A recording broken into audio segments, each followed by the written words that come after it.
Buenos días. Yo lo primero que quiero hacer es agradecer a la Fundación el detalle de invitarme. Yo el año pasado estuve aquí, fue por casualidad, es verdad, pero para mí es un honor que hayan vuelto a pensar en mí y poder compartir con todos ustedes, bueno, pues parte de lo que yo sé sobre el tema del coaching. Bien, una vez que he dado las gracias, quiero empezar trabajando y viendo con ustedes qué es eso del coaching. Es un término que se utiliza mucho a veces en contextos equivocadamente. Entonces, lo primero que quiero hacer es explicar en qué consiste eso del coaching, definir las partes que intervienen en el proceso y también ver el paralelismo que tiene con todo lo que estamos buscando en las escuelas hoy día, en las escuelas, bueno, pues inteligentes las llamo yo, es decir, las escuelas que pretenden innovar, cambiar, hacernos pensar, etc. Voy a intentar definir lo que es la palabra coaching, que es la palabra que define el proceso que provoca una reflexión en el coachee, que es la persona a la que se le aplica ese proceso, y el coach como agente provocador de ese desarrollo, de esa reflexión, de esa batalla interior. Bien, una vez que conocemos los tres términos, pasamos a explicar muy rápidamente de dónde viene la palabra coaching. La palabra coaching, no sé si vemos ahí, en el siglo XIV, en Kos, en Hungría, una ciudad que hacía carricoches. Los carricoches, como todos los vehículos, lo que hacen es agilizar, ¿verdad?, el transporte de las personas. Bien, pues inicialmente la palabra se empezó a usar asociada al objeto. Años más tarde, en ese carricoche, las familias que tenían posibilidades de mandar a sus hijos a las escuelas y a las universidades, las acompañaban de un profesor. Y ese profesor lo que hacía era recordarle, preguntarle la lección al alumno. Ya pasó a asociarse con la persona.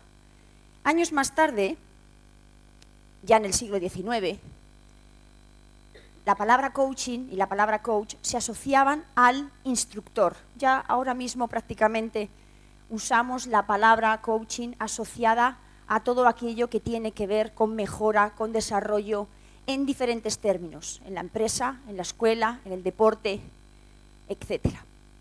Bueno, hemos hecho una explicación muy rápida, obviamente una pincelada de lo que son los términos coach, coaching y coachee. Ahora quiero comentar también muy rápidamente qué es coaching y qué no es coaching, porque después nos damos muchas veces cuenta que utilizamos la palabra coaching para definir cosas que no son coaching. El coaching no es el mentoring. Para hablar de mentoring nos tenemos que remontar a la mitología clásica y tenemos que pensar, fijaos, en la época de Ulises. Ulises, cuando se marcha a hacer sus viajes, deja a su hijo Telémaco en manos de Mentor. Y Mentor es el encargado de enseñarle, de adoctrinarle, de trasladarle unos ciertos conocimientos y unas ciertas habilidades. De ahí viene el mentoring. El mentoring es un proceso mucho más externo que el coaching. Veremos después. Tampoco es un feedback. Yo estoy cansada de ver en algunos contextos que nos sentamos a hacer feedback. Un feedback es un intercambio de opiniones, de percepciones, bilateral, no es coaching. Y tampoco es evaluación de desempeños. Eso se hace mucho en las empresas donde, bueno, pues los jefes, los encargados del personal se sientan a evaluar cómo van los resultados. Tampoco eso es coaching. ¿Qué es coaching? El coaching es ese proceso donde el coach lo que hace es provocar una reflexión en la persona, provocar un descubrimiento. Tiene que ser algo que nace de dentro. Es un descubrimiento personal que lo vas induciendo. No dices sino que haces que diga. Es una gran diferencia. Eso requiere tiempo, somos muy conscientes. Y en la escuela a veces el tiempo no lo tenemos. Y por último, es una cosa importante también saber que en el coaching generamos hábitos, rutinas que tenemos que interiorizar para generar ese cambio y sentirnos mejor. Una cosa importante que también tenemos que tener en cuenta en el coaching es todo el proceso que tenemos que ir viviendo. Muchas personas que se encuentran mal deciden tener un proceso de coaching, entrar en un proceso de coaching, o bien porque alguien se lo sugiere o por bien por iniciativa propia. Normalmente en esos casos sabemos pues, que algo no está bien y por tanto somos inconscientes, o somos inconscientemente incompetentes. Es decir, algo no nos está funcionando, pero no sabemos muy bien qué es. Ese sería el inicio del proceso. Poco a poco vamos haciendo consciente esa incompetencia hasta que descubrimos cuál es. Una vez que descubrimos dónde tenemos el problema, vamos conscientemente marcándonos una serie de objetivos para ir mejorando, para ir convirtiéndonos en conscientemente competentes. Y la clave está en alcanzar aquel momento en el que nos convertimos en competentes pero inconscientemente, es decir, adquirimos una rutina, hemos aprendido y estamos mejor. Bueno, una vez que ya hemos visto esto muy rápido, porque esto está trazado con un pincel a mano alzada rapidísimo, decir también que cuando nosotros trabajamos en las escuelas, lo que hacemos normalmente es un coaching individual. Es decir, visitamos las aulas, visualizamos el proceso, es decir, la sesión docente, el tiempo que estimamos, normalmente es media hora. Tenemos después una entrevista personal con el profesor. Esa información es confidencial, de manera que lo que se trabaja ahí, se trabaja tú a tú. Bien es verdad que ese coaching individual, en algunos momentos, por falta de tiempo, porque todos sabemos, y estamos en la docencia, lo que significa no tener tiempo porque andamos siempre a la carrera, en algunos momentos, cuando vemos que no podemos extraer o inducir a la persona a que descubra totalmente ciertas cosas, tenemos que recurrir al mentor. No sé si me estoy explicando. Es decir, tenemos que mencionar, inducir más rápidamente a eso. Entonces, lo ideal es ese trabajo individual del coach con el coachee, desde ese proceso de visualización. Con el tiempo y cuando en las escuelas las cosas ya han avanzado, se ha creado una cultura de puertas abiertas donde estamos acostumbrándonos a que nos vean y a que nos ayuden, no a que nos juzguen, lo que intentamos también es crear estructuras de coaching paralelo, por pares. Es decir, después de un tiempo en el que hemos pasado todos por ese proceso, podemos hacer que los profesores entre sí se ayuden también. Para eso hay que trabajar ciertas herramientas y ciertas técnicas. No vale lanzarlos al precipicio porque podemos cometer gordos los errores. Y luego también lo que solemos también hacer es trabajar coaching con los equipos directivos. Es decir, ver cómo podemos mejorar esa figura de los líderes. Lo hablaba ahora con, no sé cómo se llama, una profesora de la universidad, y hablábamos de lo importante que es que los líderes, las personas líderes, estén donde estén, empiecen a tener una mirada así. Bien, pues visto esto, si les parece, empezamos a trabajar 4 de las herramientas que considero que son fundamentales para hacer un buen coaching. La primera va a ser aprender a mirar. Aprender a mirar. Claro, yo lo que voy a hacer aquí es un pequeño experimento. Vamos a intentar, les voy a mostrar unas imágenes, las voy a mantener 5 segundos y vais a intentar ver qué es lo que veis. Intentar retener objetos para que cuando lo quite podamos decir qué hemos visto. La ponemos, la imagen. ¿Están preparados? Venga, allá va. 5 segundos. A ver si somos capaces de ver qué vemos ahí. Quienes ya hayan visto la imagen, por favor. 3, 4, 5. Ya. ¿Qué hemos visto? Un parque, muy bien. ¿Qué más? Una fuente, ¿qué más? ¿Un perro? ¿Tobogán? Niños. ¿Una familia? ¿Una? Muy bien. ¿Qué? ¿Qué has dicho? ¿A dónde estaba eso? Una cesta. Me ha chafado. Pensaba echarles la bronca y resulta que sí. Que sí que hay gente que tiene esta mirada. Venga, ¿qué vamos a ver ahora? ¿Qué vemos ahora? Ah, un volante de bádminton, ¿sí? ¿Lo vemos ahí? Un vaso, ya no es una fuente. ¿Qué más? Un rodillo de panadero. ¿Qué más? Una escoba. Una pandereta. Salió mi palabra favorita. Vamos a ver. Cada uno sabe, cuando ha mirado la imagen, qué ha visto. ¿Cómo se llama la persona de la cesta? Sara. Bien. Necesitamos una mirada atenta, una mirada que trascienda de lo evidente, una mirada que no se salte lo ilógico. Vamos a mirar otra vez. Otro ejemplo. A ver. ¿Qué vemos aquí? Patata, ya no veis la playa, ¿que no? Ya no veis la playa. ¿Qué más? Sal, bueno, o azúcar, claro, más. ¿Cómo? Plátano. Un guisante. Un guisante. Muy bien. Salmón. ¿Quién dijo salmón? Muy bien. Pregunta de nivel 2.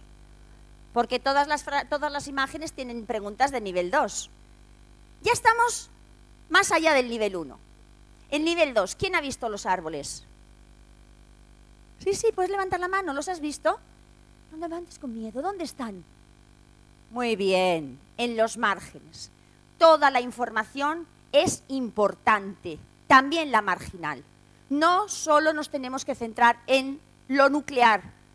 Tenemos que atender a todo lo que circula y a todo lo que rodea. Muy bien. Sin miedo. Valiente. Siguiente imagen. Esta es más difícil. Venga. A ver quién le ve.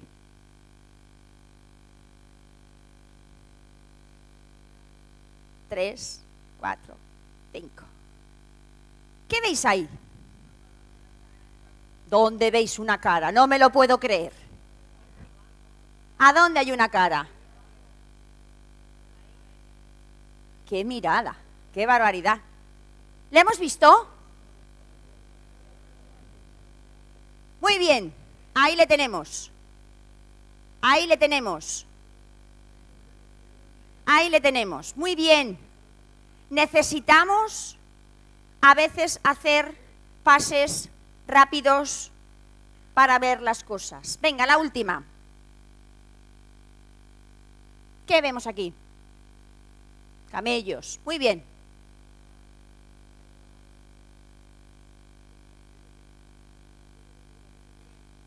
¿Qué veis? Unas sombras que parecen tortugas. Vamos a ver.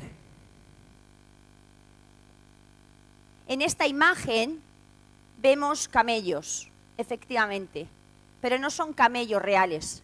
Lo que estamos viendo son las sombras que proyectan los camellos. ¿Veis los camellos? ¿Dónde están los camellos?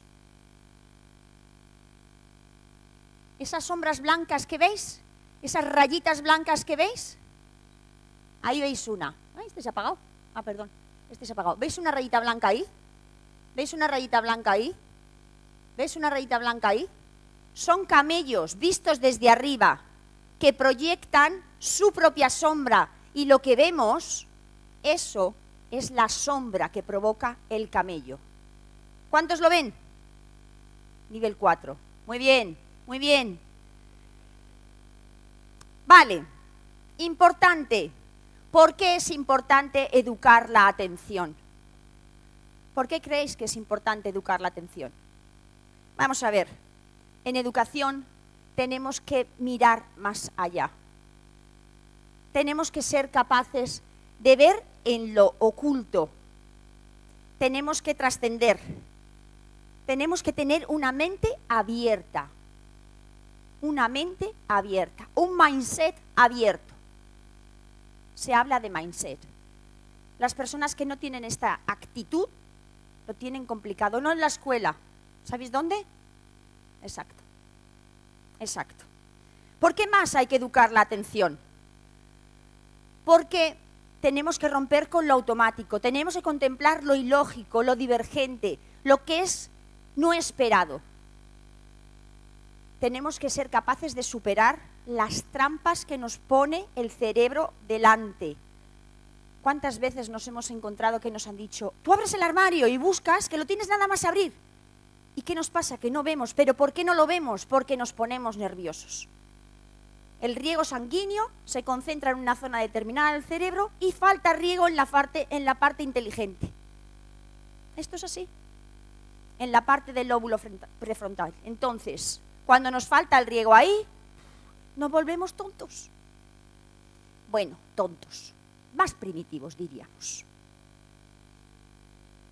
¿Por qué hay que educar la atención? Tenemos que aprender a pensar en algunos momentos de forma intuitiva y rápida y en otros momentos ser capaces de esperar y de pensar más despacio. Un libro, os recomiendo, Kahneman, ¿vale? Y por último, ¿por qué hay que educar la atención? Mirad, en el siglo XXI, la taxonomía de Bloom nos dice que la competencia sublime, la más es decir, la más, diríamos, importante que tenemos ahora mismo que alcanzar es la de la creatividad. ¿Qué quiere decir crear en el siglo XXI? Crear en el siglo XXI no es inventar algo de cero, es mirarlo de otra manera, es mostrarlo de otra manera. Por eso la atención la tenemos que cuidar y la tenemos que entrenar. El coaching nos va a ayudar y en las escuelas inteligentes ya se está trabajando así. Segunda herramienta, tenemos que aprender a preguntar.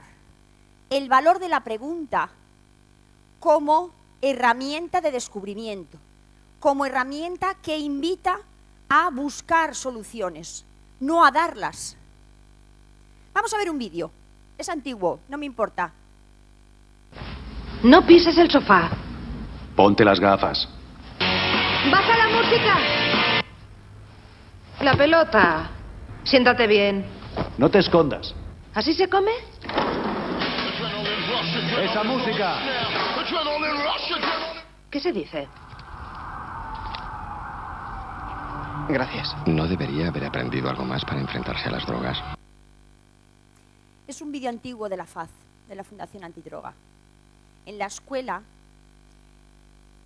durante mucho tiempo, afortunadamente yo creo que las cosas están cambiando, durante mucho tiempo hemos dado soluciones dadas, hechas, casi siempre únicas, que no nos funcionan, que no nos han funcionado, porque no somos iguales.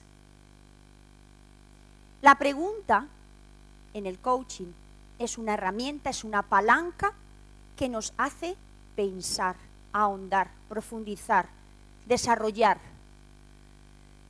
Tenemos que saber que hay diferentes tipos de preguntas.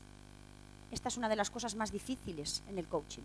Las personas, profesores que han estado conmigo estos días por la mañana en la escuela, veían cómo lo de decir preguntas de una determinada manera, complicado, ¿verdad? Es decir, tenemos que hacer preguntas abiertas, que requieran respuestas abiertas, que nos hagan pensar. Si hacemos preguntas cerradas, lo que vamos a recibir son monosílabos. Sí, no, o información puntual. Hacer preguntas abiertas invita a trascender. Eso es lo que tenemos que buscar. Y después de las preguntas, yo pregunto, ¿qué hay que hacer? Cuando lanzamos una pregunta, ¿qué tenemos que hacer? Escuchar. Para escuchar, ¿qué hay que hacer? callarse y escuchar. Por lo tanto, la pregunta como herramienta de investigación, la pregunta como herramienta de desarrollo, que preguntemos sobre hechos, sobre emociones, sobre sentimientos, sobre razones, sobre procesos. Y a continuación, toca aprender a escuchar. Vamos a ver otro vídeo.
Bueno, ¿qué os parece estos peques? ¿Qué os parecen? Se entienden mejor ellos que muchos mayores. Se entienden mejor ellos que muchos mayores. Yo quiero que pensemos cuáles son los típicos errores que como Homer Simpson a veces cometemos siendo temporalmente patosos emocionales. Decidme cosas que se os ocurren, que nos pasan cuando estamos escuchando a una persona un poco como a medias. ¿Qué nos pasa? Damos respuestas. Ok. Que le damos a veces respuestas preconcebidas creadas por nosotros. Ok. Exacto. Eso nos encanta. Hacer de autocorrector y terminar las frases. Y entonces a la otra persona ni se le oye. ¿Qué más? ¿No nos pasa que a veces lo que nos está contando también nos pasa a nosotros y enseguida empezamos a contar nuestra historia? Esta mañana me levanté y me dolía el brazo un montón, oye. Pues anda, que si te cuento lo que me duele a mí la pierna, entonces, y ya sombra. Lo de los consejos, ¿cómo se nos da eso? Somos los mejores lanzando consejos. ¿Qué más? Escuchamos lo nuestro. ¿Y eso de distraernos? Tú cuenta que yo te escucho, no te preocupes, estoy haciendo esto, pero yo te escucho, sigue. Con este mundo de tanta prisa, ¿verdad? El distraer. ¿Qué más? ¿Se os ocurre alguna?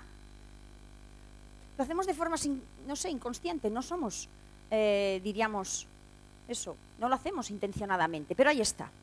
Yo os voy a sugerir una serie. ¿La conocéis? The Affair. Mejor serie del año pasado, reconocida a nivel internacional. The Affair es una serie en la que estos dos protagonistas, amantes, cada uno tiene su pareja, cada capítulo nos cuentan sobre el mismo hecho, una versión, otra versión. Es decir, el capítulo 1 es la historia que cuenta ella sobre una vivencia que han tenido dos, el 1 o el 5 o el 10, todos son así. ¿Qué quiero decir con esto? Pues fijaos, lo importante que es que ante un mismo hecho, ante un mismo sitio, ante un mismo contexto, parece que estamos viviendo dos series distintas. ¿Por qué? Porque esto a veces no funciona. Bien, los típicos errores del patoso emocional. ¿Qué es lo que no tenemos que hacer? Lo que no tenemos que hacer es juzgar. En el coaching es una palabra tabú. Como el coachee sienta el más mínimo juicio, algo hemos hecho mal. Interpretar, sermonear, aconsejar, ordenar, distraer, consolar. ¿Qué tenemos que hacer? ¿Qué se nos ocurre que tenemos que hacer? Guardar silencio. De las cosas más difíciles. Antes decíamos que formular una buena pregunta era una tarea difícil. Sujetar el silencio es otra de las tareas difíciles. Haced la prueba. Y mordeos la lengua, porque cuesta mucho. Ahí, aceptar, retroalimentar, importante, apoyar lo que se está diciendo con movimientos o con mínimos gestos que lo que hacen es apoyar, demostrar que estás escuchando.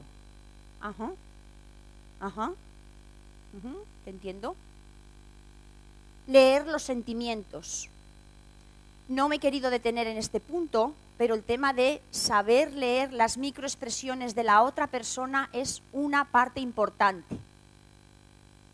Saber que determinados gestos significan determinadas cosas, determinadas emociones, determinados sentimientos. Es algo estudiado a nivel mundial y lo mismo hacen en Guinea que en Finlandia que en Brasil.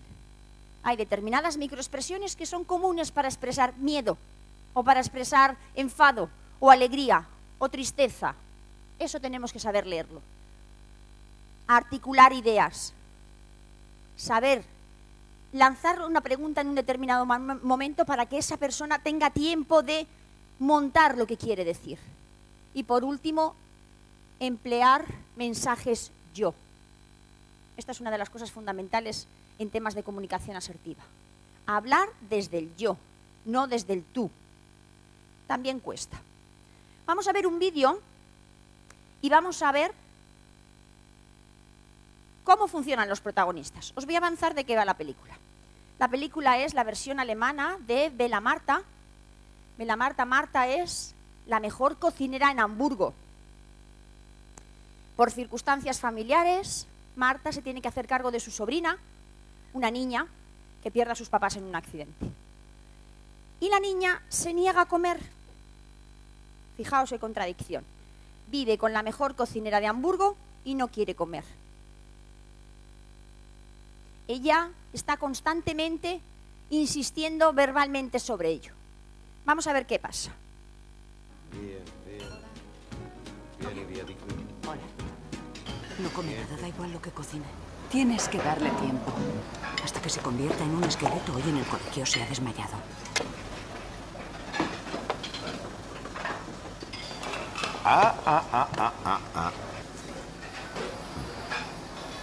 Huele esto. Bien, ahora repítelo. En italiano se llama basilico. Basílico. Brava.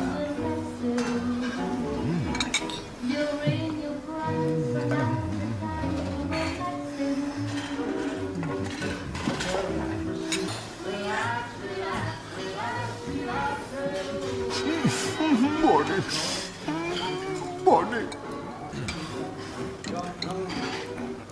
Déjame algo.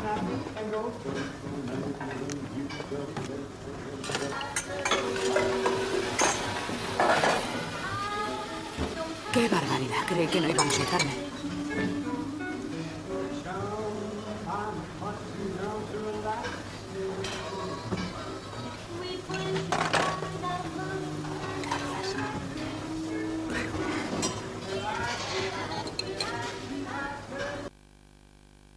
Bueno, ¿qué ha pasado ahí? ¿Qué ha pasado ahí? Ha generado una serie de microprocesos claves que han generado un milagro. Vamos a intentar al menos mencionar cuatro acciones concretas que ha llevado a cabo. Mirad, quizás la primera sea el hecho de sentarse a su altura. Ha sentado en la encimera, ¿verdad? Le ha dicho después, ¿qué ha hecho después? Eso es, le ha ofrecido a oler el basílico. Le ha dicho, huele, disfrútalo, sin decirlo explícitamente, disfrútalo, eso implica un disfrute. Y le ha dicho cómo se llama en italiano. A continuación se ha puesto a comer, no le ha sermoneado, se ha puesto a comer. Y él ha disfrutado. Le ha mirado como diciendo, y entonces la ha pillado incluso de reojo mirándole a él. Y después le ha pasado el plato y se ha marchado. Fijaos, el gesto último es trascendental. Déjame algo. Y no volver la vista para comprobar, para sospechar, para desconfiar. Clave. Le ha dejado el plato y se ha marchado a lo suyo. 4 claves. 4 claves que son aplicables perfectamente en cualquier contexto en la escuela. Sentarnos al lado de nuestros alumnos, seducirlos, hacerles disfrutar, sorprenderles sin hablar, transmitirles esa pasión y confiar. Confiar. Bueno, nosotros trabajamos mucho también desde el enfoque del descubrimiento de las diferentes inteligencias. Un gran descubrimiento. Howard Gardner nos lo dijo ya hace años. Todos somos inteligentes, porque todos tenemos alguna inteligencia en la que destacamos. Tradicionalmente la escuela ha estado siempre destacando a los lógico-matemáticos y a los verbal-lingüísticos. Los que no estábamos ahí, estábamos fuera del contexto o estábamos fuera del sistema. Ahora mismo, las inteligencias, la teoría de las inteligencias múltiples nos permite decir que todos tenemos alguna inteligencia en la que podemos destacar y en algunos casos, obviamente, más de una. Vamos a ver cuál es la tarea del coach. Vamos a ver cuál es la tarea del buen docente, no del transmisor, sino del activador.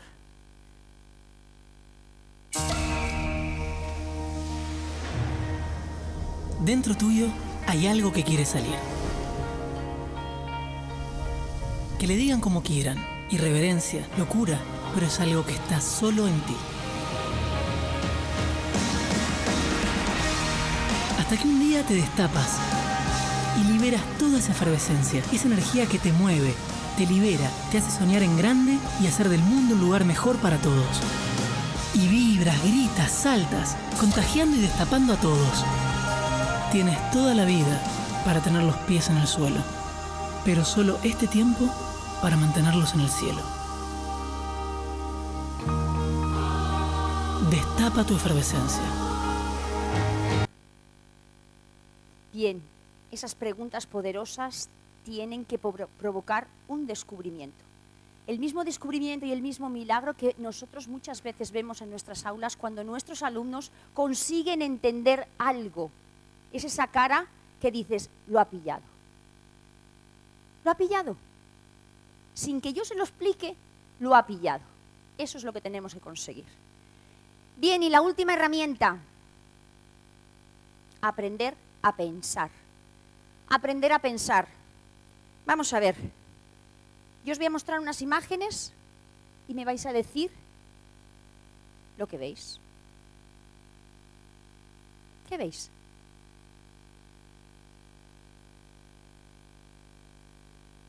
Hendiduras. ¿Se mueven? ¿Se mueven? ¿Las veis que se muevan? ¿Y ahí? ¿También se mueven? Soy un poco tramposa, ¿eh? ¿Las veis moverse? ¿Sí? ¿No? Bueno, los que veáis movimiento es que estáis estresados, porque no se mueven. Por lo tanto, ahí tenemos que pensar. No se mueven. Los que veáis movimiento es que algo nos pasa. ¡Uf! El estrés, las prisas, el cansancio, el miedo, todo eso, ¿sabéis qué provoca en nuestro cuerpo? Muy bien. Pero la tensión arterial alta, ¿sabes por qué viene? Porque segregamos un microtransmisor que se llama cortisol. Y el cortisol lo que hace es, entre otras cosas, acelerar la presión, acelerar una visión, incluso una visión en forma de túnel, las migrañas, el cansancio, la fatiga. Ahora vamos a ver. Todo viene, pues, de esto, ¿vale? Del estrés, de las prisas, de los miedos. Provocamos cortisol, un microtransmisor negativo en nuestro cuerpo. Y tenemos que ser conscientes cuando lo estamos segregando, porque nos está haciendo daño. Fijaos, todas estas cosas, las 6 R's, provocan cortisol. Todo lo que tiene que ver con las resistencias, con la represión, con los reproches, con el rencor, con la rabia y con los resentimientos. Toma R's. Todo eso y sus colaterales efectos provoca cortisol. Y el cortisol nos provoca todos estos efectos, lo que decíamos, la fatiga, las migrañas, la visión en túnel, el enfado, la artritis, dolores, etcétera, etcétera. Es más, yo os diría, cuando sintamos que estamos así, tenemos que saber que todo el flujo sanguíneo se concentra en la parte rectil de nuestro cerebro. Nuestro cerebro tiene 3 partes, diríamos, una superpuesta por encima de otra. Tenemos el cerebro rectil, el más primitivo. Después tenemos el cerebro mamífero, donde residen todas las emociones. Esto es un resumen, vamos, súper elemental, ¿eh? Todo el tema de la neurociencia está aportando ahora un montón de pistas claves para todo esto. Y por encima del mamífero tenemos el neocortes. Bien, cuando vivimos estas tensiones, todo el flujo sanguíneo se concentra en la parte rectil, cuya misión única y exclusivamente es proteger y atacar. ¿Y qué nos pasa? Pues que no podemos pensar. ¿Y qué es lo que tenemos que aprender? A pensar de manera inteligente. Y pensar de manera inteligente quiere decir sentirnos relajados. Por eso es tan importante en muchos contextos, y seguramente cuando hoy nos cuenten todo el tema de los espacios, tener espacios para poder pensar de manera relajada. Todos los productos creativos que se hacen en las grandes empresas y cada vez más en las pequeñas que vamos aprendiendo y en las escuelas, vienen precisamente de esos momentos de relax, donde no estoy presionado por nada. Una empresa, Atlassian, creadora de software para otras, decidió en un momento determinado que 2 horas al día en cada trabajador las tenía que dedicar de forma libre a crear lo que le diera la gana. Con el tiempo se ha comprobado que los productos de esos momentos son los que mayor productividad generan en esa misma empresa. Pensemos. Pensemos cómo podemos crear una cultura de pensamiento y cómo podemos crear una cultura de reflexión. El coaching lo tiene, es una herramienta que nos ayuda a pensar hacia adentro y hacia afuera. Provoquemos también momentos de metacognición, de por qué sobre nuestro proceso.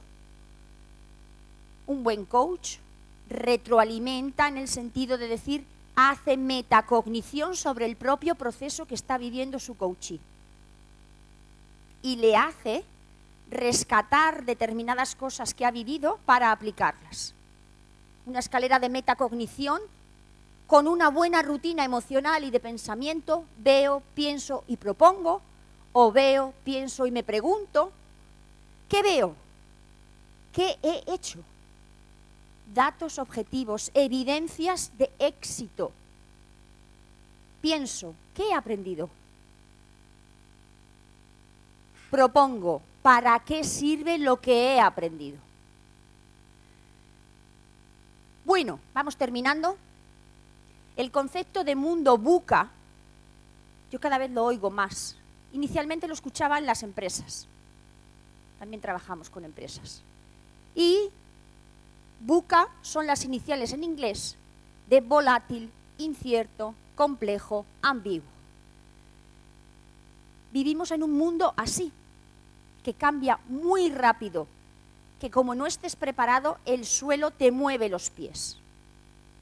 y tienes la sensación de que te caes, porque todo es complejo. Aprender a mirar, aprender a preguntar, aprender a escuchar y aprender a pensar. Esas eran las 4 claves que yo quería resaltar en esta mañana. No sé si con ello os he dado alguna sugerencia, pero si me permitís os voy a regalar un vídeo que a mí me parece muy sugerente. Y con esto cierro. My dear, this is where you shake the nightmare free. I dream to hold you in my arms.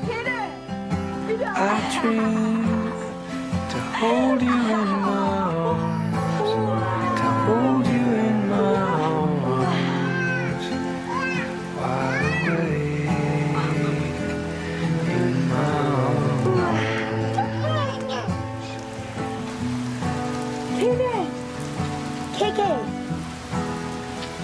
Get her. I think I figured it out. We need to be together. How does it feel, baby? Like the Como adultos tenemos que aprender a desaprender. Esta niña disfruta de la lluvia. A nosotros a veces nos convierte en algo invisible y molesto. we're drawn here together. There's umbrella. Motion. I dream to hold you in my arms.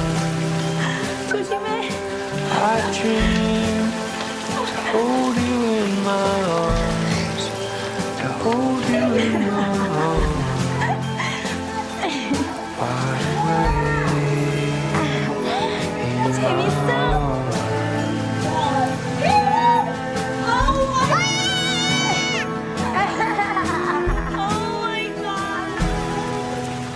Love, we sleep apart for the last time. For the last time, I dream to hold you in my arms. I dream to hold you in my arms. To hold you in my arms.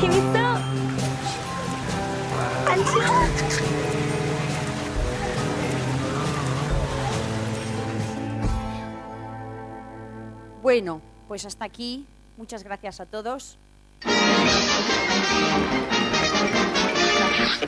Eso es todo, amigos.